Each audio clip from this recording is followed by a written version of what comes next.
감사합니다. 오늘 함께 나누실 말씀은 누가복음 16장 14절에서 31절입니다.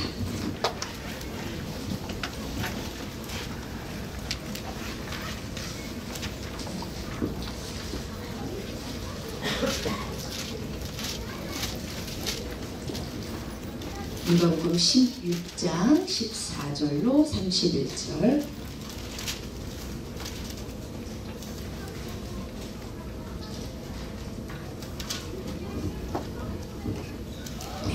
다 들으신 줄 알고 다 같이 한 목소리로 읽읍시다.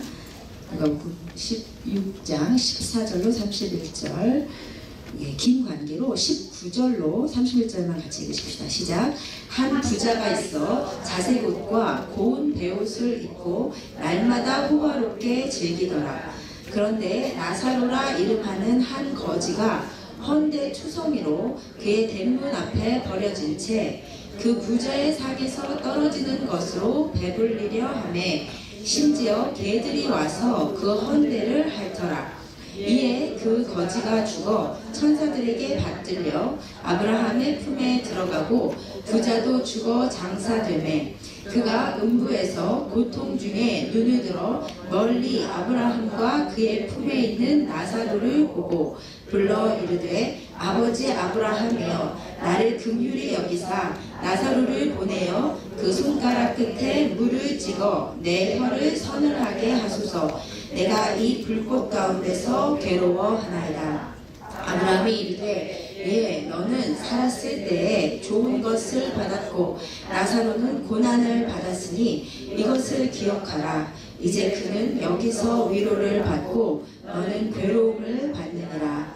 그뿐 아니라 너희와 우리 사이에 큰 구렁텅이가 놓여 있어 여기서 너희에게 건너가고자 하되 갈 수 없고 거기서 우리에게 건너올 수도 없게 하였느니라.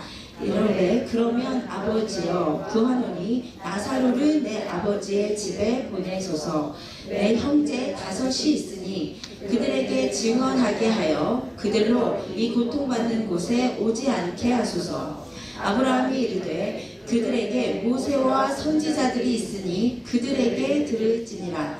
이르되 그렇지 아니하니이다. 아버지 아브라함이여 만일 죽은 자에게서 그들에게 가는 자가 있으면 회개하리이다. 이르되 모세와 선지자들에게 듣지 아니하면 비록 죽은 자 가운데서 살아나는 자가 있을지라도 권함을 받지 아니하리라 하였다 하시니라. 아멘. 아멘. 우리가 지난 시간에 누가복음 16장의 전반부에서 지혜로운 청지기 비유를 함께 나눴었습니다. 15장에서 예수님께 바리새인들이 예수님과 함께 있었는데 거기에 세리와 창기들이 나오자 바리새인들이 눈살을 찌푸렸단 말이에요. 그래서 그것을 보고 예수님께서 누가복음 15장에서 잃어버린 양, 잃어버린 드라크마, 잃어버린 아들 비유를 들려주셨었습니다. 그렇죠? 그리고 나서 16장에 와서 제자들을 향하여 특별히 영혼을 사랑하는 것이 재물의 사용으로 이어져야 된다는 의도의 비유를 하신 것이 지혜로운 청지기 비유였어요. 생각이 나시나요?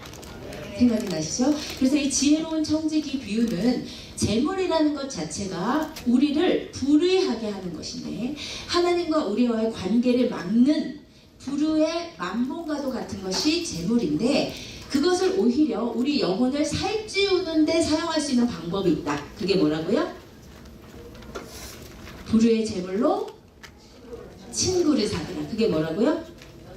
불의의 재물로 영혼 구원 사역에 쓰라 라는 것이었다고 했습니다. 그렇죠? 그래서 지난주 말씀이었어요. 근데 이 말씀을 듣자 그것을 듣고 있던 바리새인들이 어떤 상황인지 아셨죠? 바리새인과 예수님이 있었고 세리와 창기들이 와서 이야기를 건네주시고 제자들한테 또 그 얘기를 하시니까 재물의 사용에 대해서 이야기를 하시니까 바리새인들이 가만히 이것을 듣고 있다가 이렇게 했다고 합니다. 같이 읽으십시다. 시작. 바리새인들은 돈을 좋아하는 자들이라 이 모든 것을 듣고 비웃거늘. 저는 개인적으로 이 말씀을 읽는데 굉장히 위로가 되더라고요. 목회를 하다 보면 이렇게 어떤 것이 힘들 때가 많냐면 자괴감에 빠질 때가 많아요.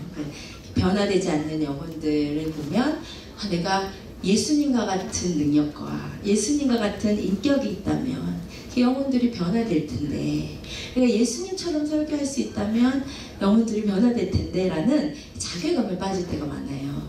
근데 오늘 말씀 봤더니 예수님이 설교를 하셔도 비웃는 사람들이 있었구나. 굉장히 위로가 되더라고요. 그리고 또 한편으로는 예수님이 전할 때도 비웃었는데 우리가 권면하고 우리가 설교할 때 또한 비웃음을 당하지 않겠습니까?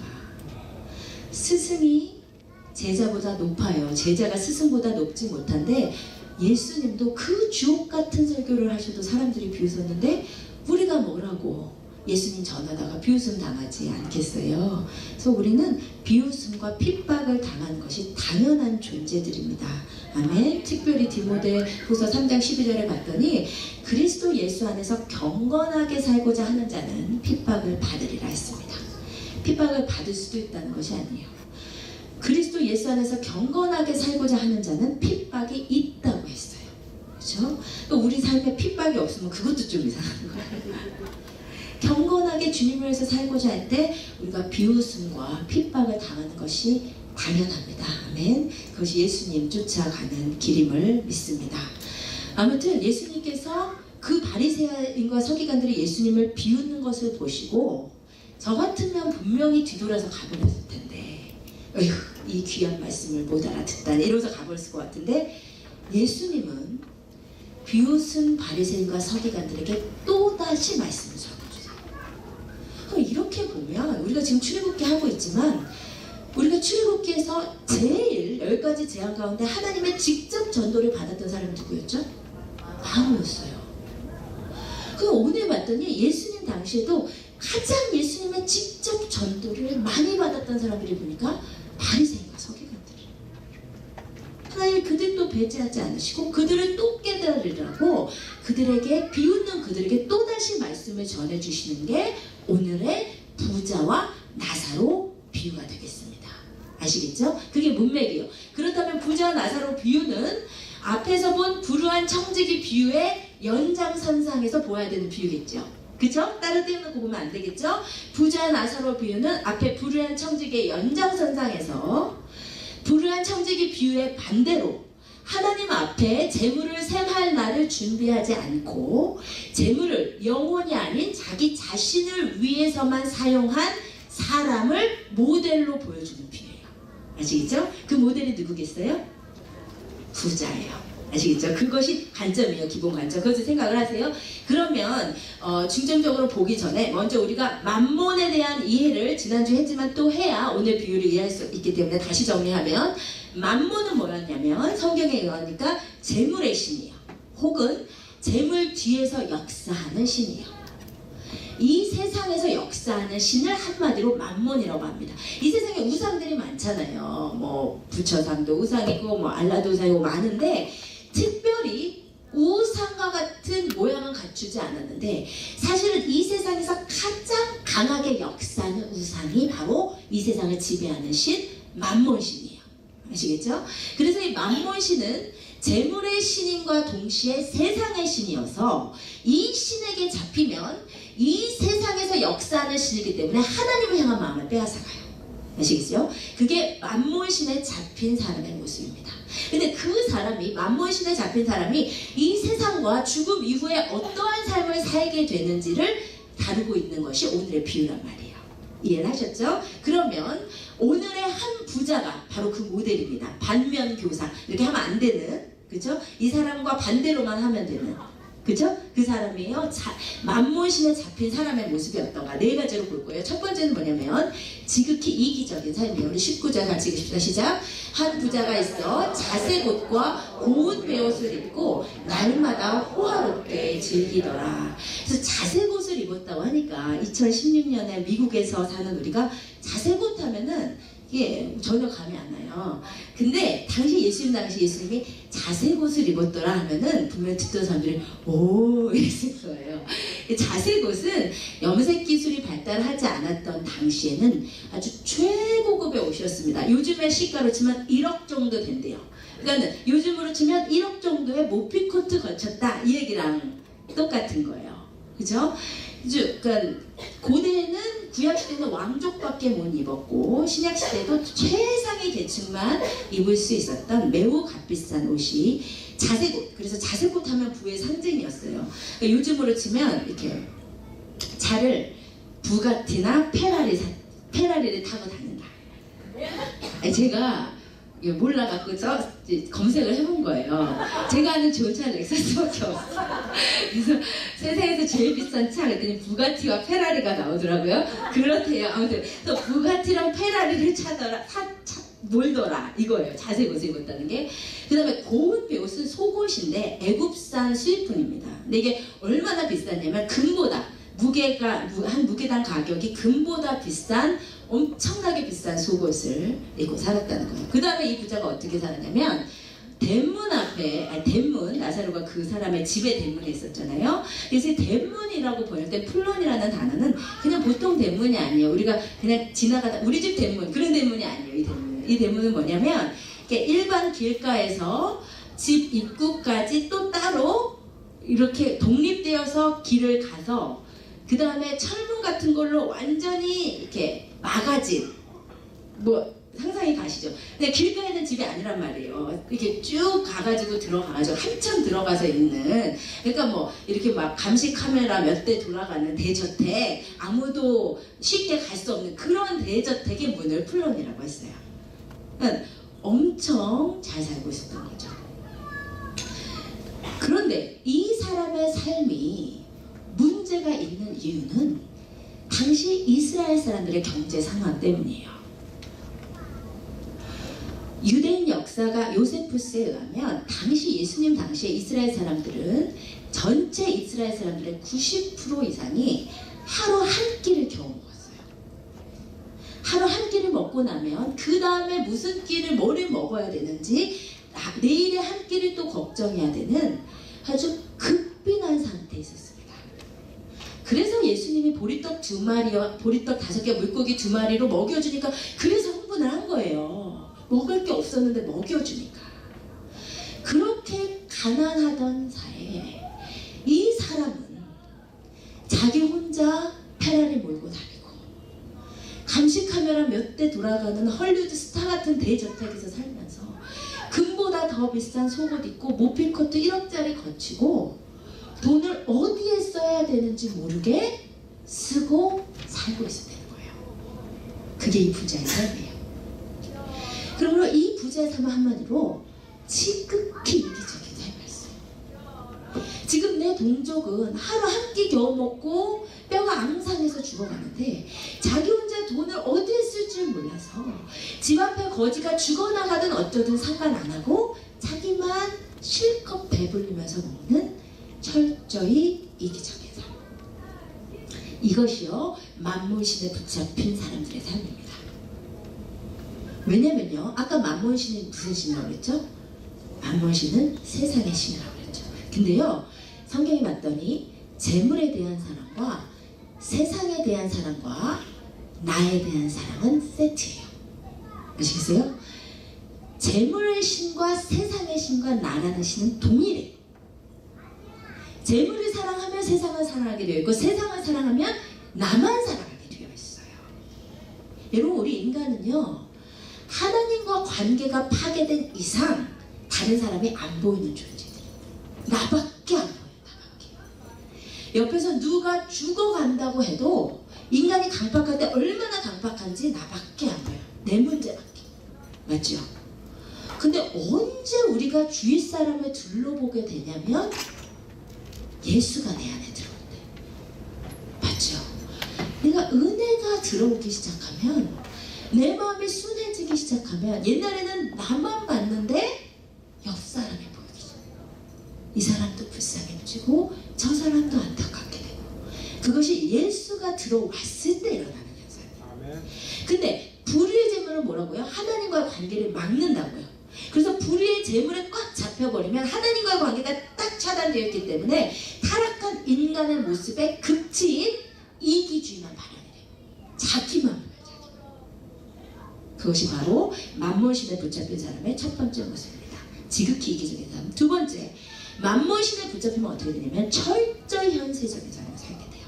다시 우리 부자의 삶을 봤더니 한 부자가 자세국과 고운 베옷을 입고 날마다 호화롭게 즐기더라 이렇게 되어 있어요. 여러분 솔직히 말해서요, 재물이 있으면 이 세상은 그래도 살만해요. 그렇지 않나요? 그렇죠. 진짜 돈만 아무 걱정 없이 많으면 지금 우리가 하는 걱정의 50% 이상은 안 해도 돼요. 사실 돈이 진짜 넉넉하면 이 세상이요 진짜 좀 살기 괜찮고 안락하고 편안하게 살 수 있어요. 근데요 그렇게 되다 보니까 문제가요, 내 모든 관심과 초점이 이 세상에 집중되고 말아요. 왜냐면요 인간이라고 하는 존재는, 잘 들으세요, 자기의 한계를 절감할 때만 하나님을 찾게 되어 있습니다. 아시겠어요? 자기에게 자기 힘으로 해결할 수 없는 문제가 생길 때만, 자기의 한계를 절감할 때만, 정말 안 되구나, 정말 주님이 도와주셔야겠다, 이게 언제 생기냐면 문제가 생겼을 때, 삶이 너무 어려울 때, 그래야 영원한 것에 대한 관심이 생겨요. 내 마음이 아플 때나.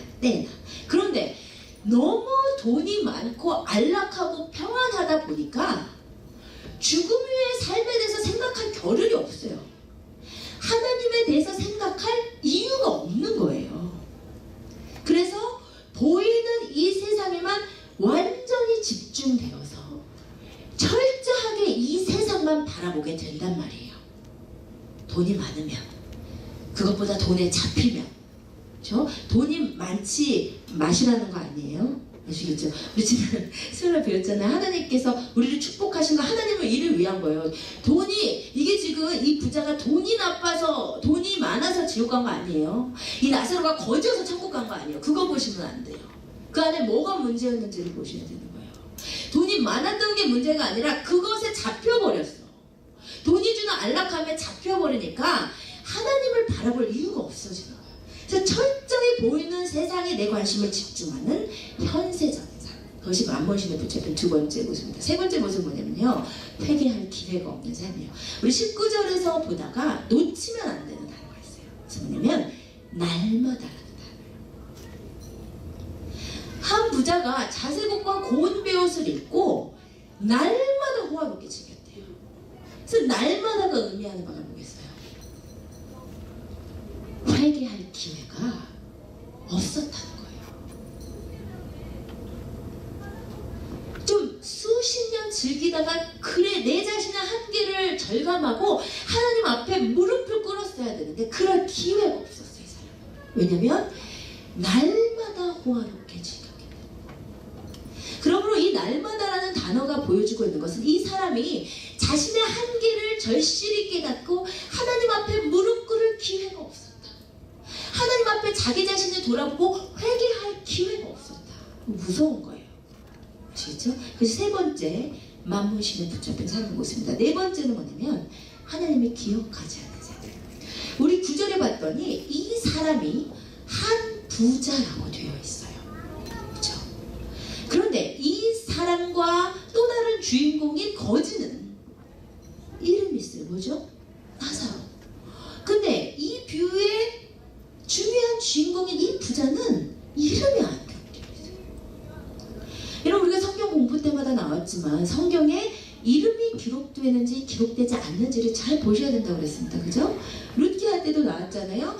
기업 물을 자였는데 율법상으로 본인이 기업 무릎을 거절함으로써 하나님의 축복의 기회에서 배제된 룻기 4장의 사람의 이름이 뭐라고요?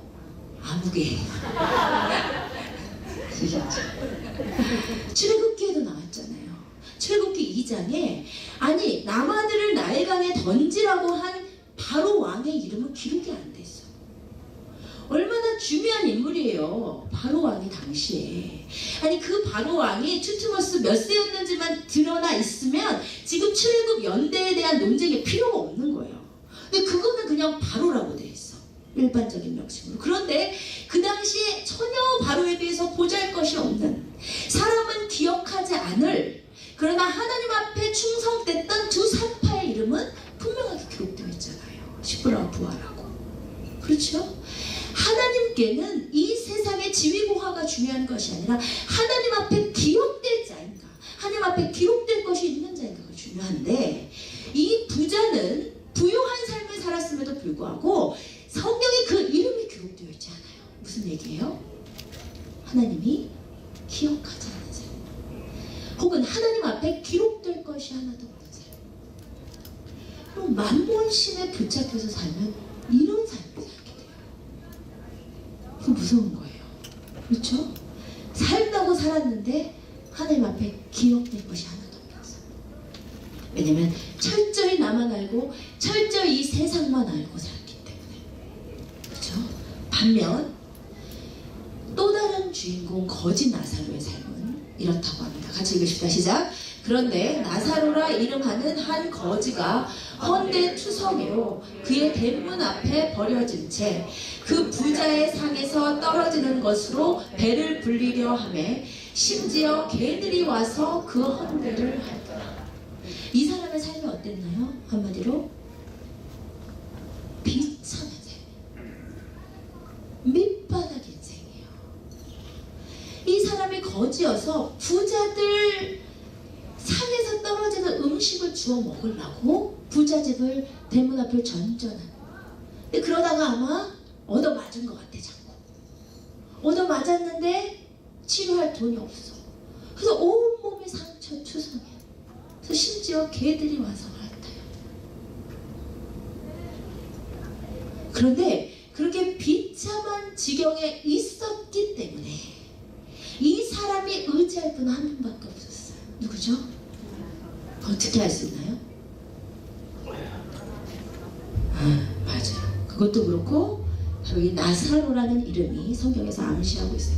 나사로라는 이름은 히브리어의 엘리에셀에서 온 이름으로 하나님이 도우시는 자라는 뜻이에요. 하나님의 도움을 받는 자라는 뜻이에요. 조금 더 다르게 표현해보면 하나님 밖에는 도울 자가 없는 삶이었어요. 나사로는. 그래서 이 나사로는 삶에 있어서는 밑바닥이었기 때문에, 삶에 있어서는 누구도 자기를 도울 자가 없었기 때문에 하나님밖에 바라볼 자가 없었던, 하나님만 바라보았던 하늘 바라기의 삶, 그 삶이 나사로의 삶이었단 말이에요. 아멘.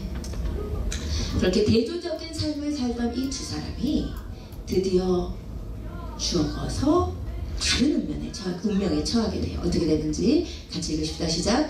이에 그 거지가 죽어 천사들에게 받들려 아브라함의 품에 들어가고 부자도 죽어 장사되매 그가 음부에서 고통 중에 눈에 들어 멀리 아브라함과 그의 품에 있는 나사로를 보고 불러 이르되 아버지 아브라함이여 나를 긍휼히 여기사 나사로를 보내어 그 손가락 끝에 물을 찍어 내 혀를 서늘하게 하소서 내가 이 불꽃 가운데서 괴로워하나이다.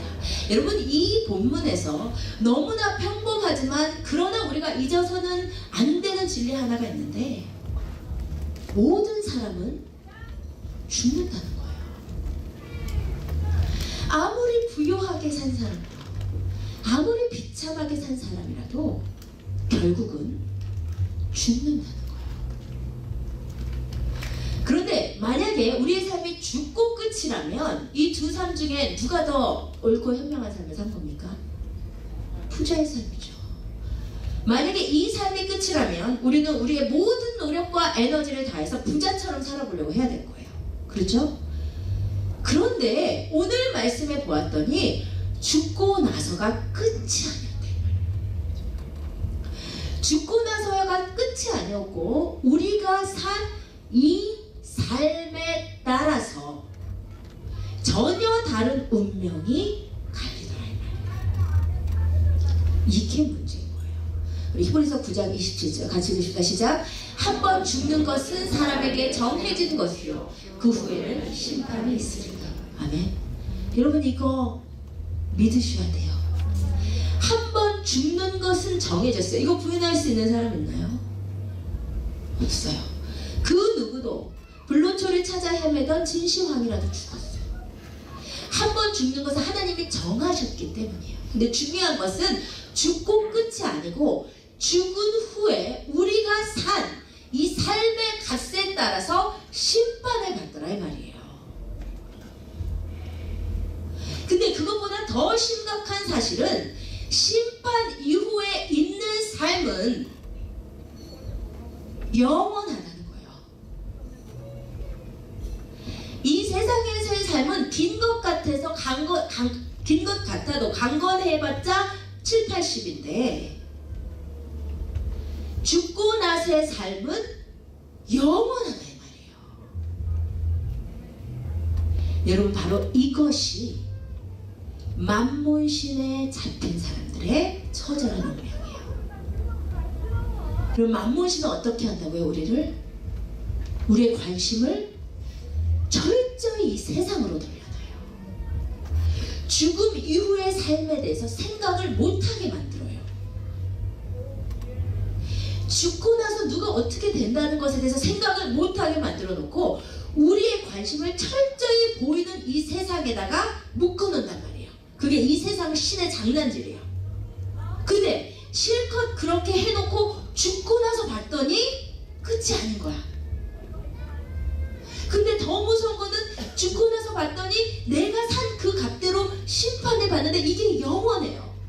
그래서 평생 만몬신에 붙잡혀서 보이는 이 세상만 쫓아서 이 세상의 성공, 이 세상의 물질, 이 세상의 쾌락, 이 세상의 내 자녀, 내가 보이는 것에만 묶여서 살았는데 만몬신이 그거 하는 거예요. 그래서 죽고 나서 그 이후의 삶은 생각해볼 겨를도 없어요. 그러는데 막상 죽고 났더니 끝이 아니야. 이게 만몬신의 무서운 장난질인 거예요. 그래서 만몬신에 붙잡힌 사람들이 처절한 운명을 죽고 나서 처하는 거예요. 만몬신이 다 못 보게 해놓고 결국 나에게 남은 것은 죽음 이후의 영원한 심판. 여러분 그 부자가 너무 괴로워서 공부의 고통 가운데 너무 괴로워서 저를 좀 제발 이 손끝에 물 하나 좀 찍어서 입에 대게 해주세요 라고 할 때 아브라함이 뭐라고 해요? 예, 너는 살았을 때 좋은 것 받았고 나사로는 고난을 받았으니 이것을 기억하라. 이제 그는 여기서 위로를 받고 너는 괴로움을 받는다. 여러분 여기에서요 아브라함이 부자를 뭐라고 불러요? 예라고 불러요. 여러분 이 예라는 테크논이라는 단어는 날카로운 심판의 호칭이 아니에요. 이놈아 이거 아니에요. 아들아 아이야 이 말이에요. 뭐예요?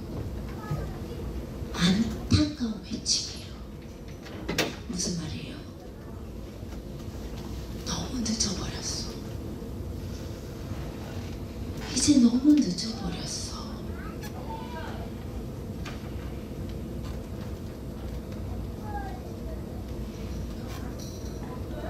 여러분 그런데 이 말씀을 듣다가 우리가 마음이 무거워지는 이유는 이 부자의 삶을 봤더니 떠오르는 얼굴들이 있기 때문이에요.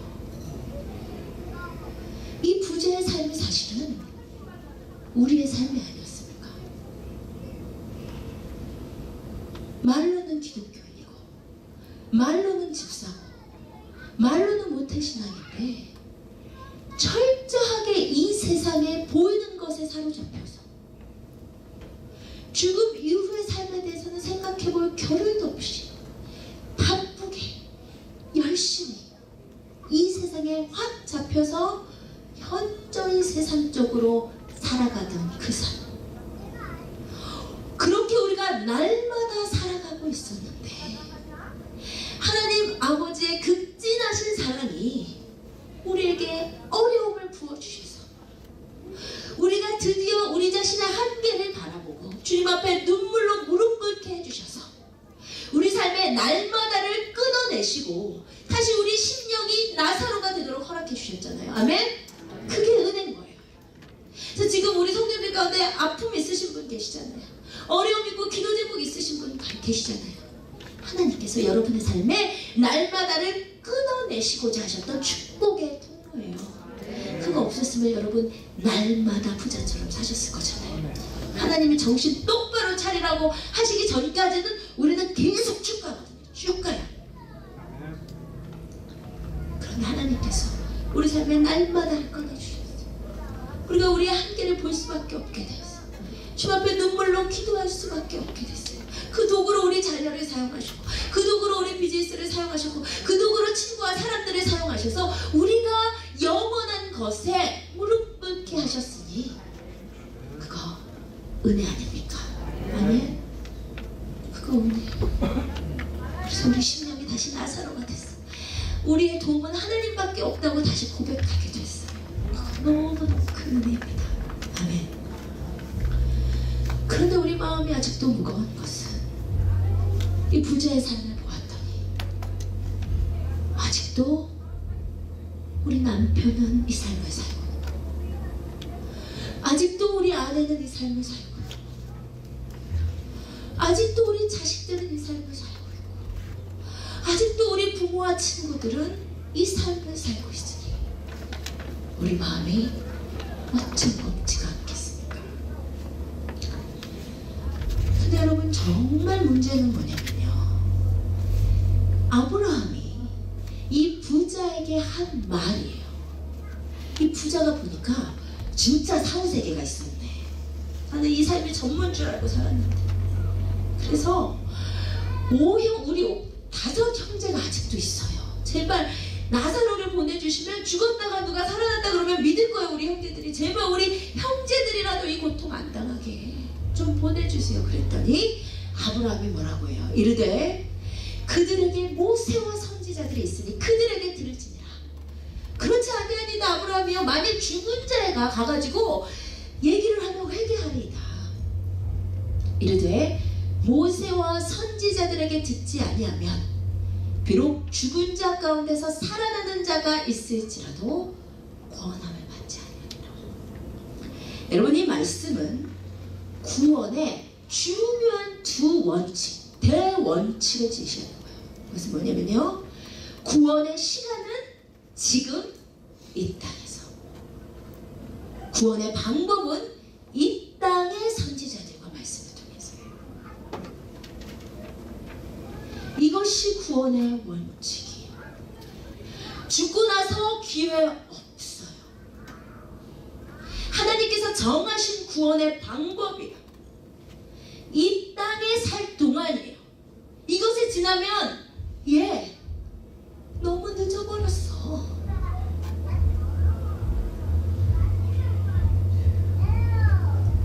하나님의 말씀을 받고 그 가슴에 하나님의 말씀으로 뛰는 하나님의 종들을 통해서, 여러분들을 통해서 구원의 기쁜 소식이 전해지는 것이 하나님의 계획이에요. 이건 바꿀 수가 없어요.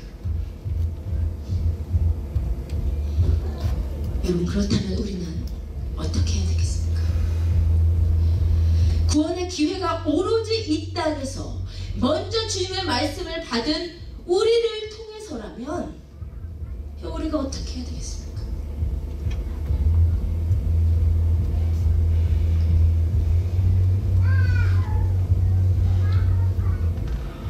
우리의 가족들, 우리의 친구들, 예수님도 비웃음 당하셨는데 우리도 비웃음과 핍박 당할 테지만 먼저 길을 아는 우리가, 먼저 주의 말씀을 받은 주님의 종들인 우리가 어찌 전하지 않겠습니까? 제가 예전에도 간증했던 것으로 기억나지만 제가 이 본문을 보면 정말 마음이 많이 찢어집니다. 대학교 때 같은 장학재단에서 만났던 친구예요.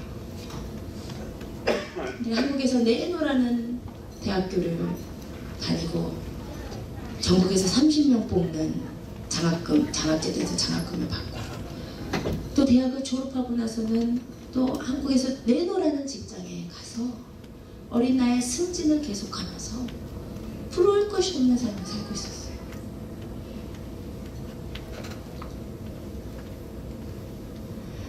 근데 이 친구가 6년 전에 회사에서 자신이 하지도 않은 일이 나쁘게 소문이 나가지고 누명을 쓰자. 그래서 견디지 못하고 자살을 해버렸어요.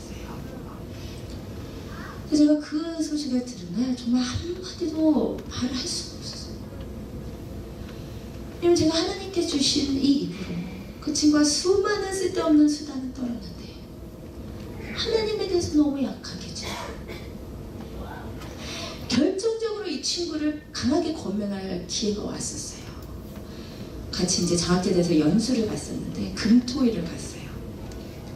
근데 저는 이제 주일 예배를 왔어야 됐기 때문에 주일 아침에 일찍 먼저 이제 출발을 해서 고속버스를 타고 오는데 이 친구도 뭔가 주일날 무슨 일정이 있어서 그 친구랑 저만 고속버스를 먼저 타고 같이 오게 됐어요. 2시간의 시간이었어요. 제 신앙에 정말 부담이 와요. 주님께서 전화를 하셔서 제가 전화하기는 하는데 이 친구를 너무 푸시할까봐, 이 친구한테 너무 부담을 줄까봐, 관계가 너무 서먹서먹해질까봐 그 적당하게 세련된 수준을 유지하면서 예수 믿으면 좋아. 내가 예수님 만나니까 너무 좋더라. 다음에 한번 기회 있을 때 같이 우리 교회 가지 않을래? 다음에 기회 있을 때 가지 않을래? 저는 기회가 많을 줄 알았거든요. 근데 왜 그때 내가 성현아 지금 우리 교회 같이 가자, 성현아 이번 주에 같이 가자, 왜 그렇게 좀 인간에게 부담을 주더라도 비웃음을 듣더라도 왜 그렇게 강하게 하지 못했을까? 그렇게 살짝만 전해놓고 또 왜 더 이상 팔로우업을 하지 못했을까? 제가 정말 그 친구의 소식을 듣는데 너무 하나님 너무너무 죄송합니다. 너무너무 죄송합니다. 근데 내가 내 이미지 지키느라고, 친구 관계 지키느라고 왜 그때 하나님이 주신 그 강력한 기회를 왜 그렇게 조심스럽게 사용했는지 제가 정말 주님 앞에 기를 많이 했어요. 여러분, 참 우리에게 부담스러운 이야기지만 에스겔서에 봤더니 하나님께서 우리에게 파수꾼의 사명을 주셨다고 합니다. 여호와의 말씀이 내게 임하여 이르시되 인자야 너는 내 민족에게 말하여 이르라. 가령 내가 칼을 땅에 임하게 한다 하자. 그 땅 백성이 자기들 가운데 하나를 택하여 파수꾼을 삼은 그 사람이 그 땅에 칼이 임함을 보고 나팔을 불어 백성에게 경고하되 그들이 나팔 소리를 듣고도 정신 차리지 아니하므로 그 임하는 칼에 제거를 당하면 그 피가 자기의 머리로 돌아갈 것이라. 그가 경고를 받았던들 자기 생명을 보존하였을 것이나 그 나팔 소리를 듣고도 경고를 받지 아니하였으니 그 피가 자기에게로 돌아가리라. 그러나 칼이 임함을 파수꾼이 보고도 나팔을 불지 아니하여 백성에게 경고하지 아니하므로 그 중에 한 사람이 그 임하는 칼에 제거당하면 그는 자기 죄악으로 말미암아 제거되려니와 그 죄는 내가 파수꾼의 손에서 찾으리라. 같이 읽으십시다.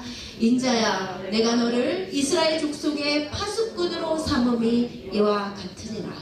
그런즉 너는 내 입의 말을 듣고 나를 대신하여 그들에게 경고할지어다. 아멘.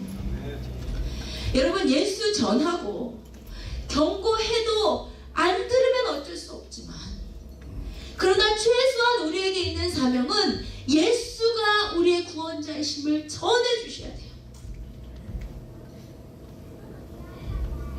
제가 어느 날 크로버에 갔는데 어떤 흑인 아저씨가 있는데 너무 hom상부져요. 근데 주님께서, 성령님께서 정말 그 짧은 순간에 그 10년 가운데 있는 아픔과 그 끼어짐을 보게 하셨어요. 전화를 하시고 제가 못 전하겠더라고. 하도 무섭게 생겨가지고. 그래서 그 아저씨 앞에서 계속 뱅뱅 돌다가 크로버를 애들 데리고 3바퀴를 돌고는 그래서 그거 못 찾겠어요. 그래서 축 쳐져갖고 돌아 나오면서 이 크로버에 있는 사람들이 다 지옥에 간다는 사실보다 더 무서운 사실은 길을 아는 내가 전하지 않는 겁니다. 내가 진짜 예수가 생명인 거 아는데 사람마다 전해야 되는데 나는 왜 아직도 자유롭게 전하지 못하는 거야? 여러분, 물론 우리가 지나는 사람마다에게 전할 수는 없겠지만 분명히 우리 심령 가운데 부담을 주는 영혼들이 있을 거예요. 우리가 할 만큼 하고 더 이상 안 되면 주님께 맡겨야 되지만, 그러나 주님께서 여러분에게 파수꾼의 사명을 주신 영혼들, 특별히 가족은 같은 가족이 포기해서는 안 된다고 믿습니다. 우리가 전합시다. 정말 전하기 원해요. 그리고 하나님께 담대함과 성령의 충만함을 더 구하기 원합니다. 그래서 복음이 필요한 자를 만날 때마다 내 심령이 그것을 깨닫게 하시고, 내가 두렵더라도 핍박을 당하고 비웃음을 사더라도 파수꾼의 사명 감당하기 원합니다. 그렇게 기도하시면서 나시기 원합니다. 우리 함께 일어나시겠습니다.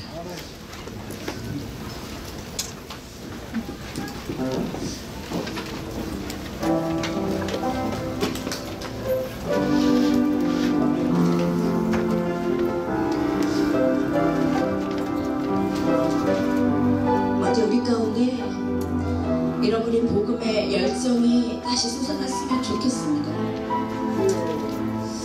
옆 사람이 예수 모르는 것 같으면 지하철 종점까지 가서라도 예수를 전했던 저에게 그런 열정이 있었습니다.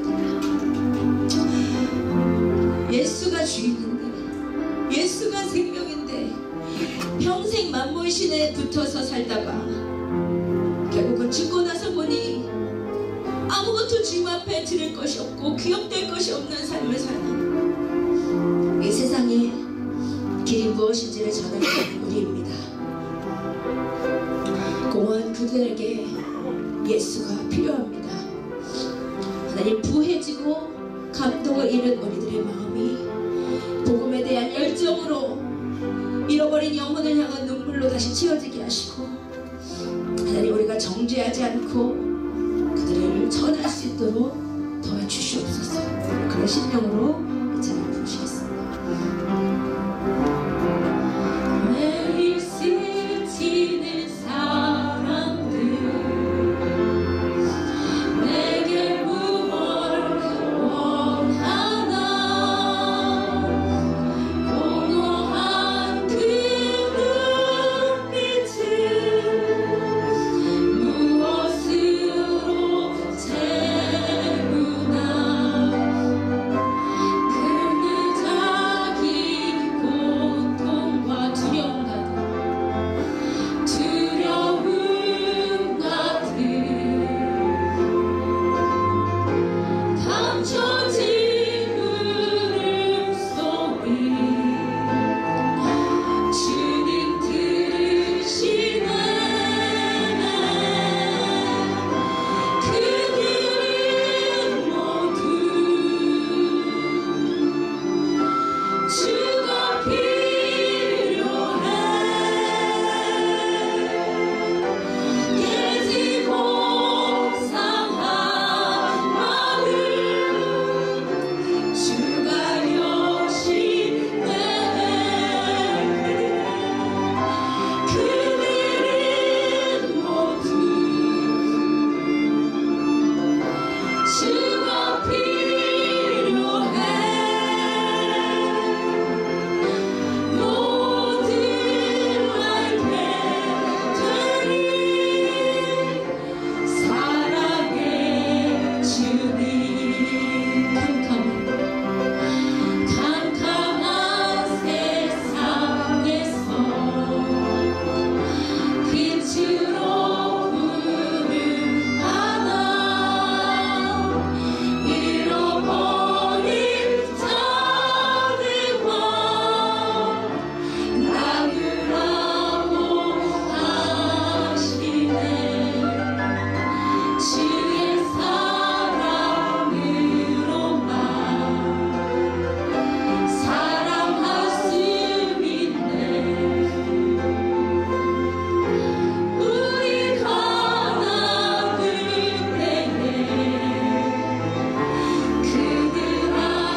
붙잡혀 있습니다. 죽음 이후의 삶에 대해서는 그냥 어렴풋이나마 그냥 관심 기울이고 보이는 이 세상의 삶에만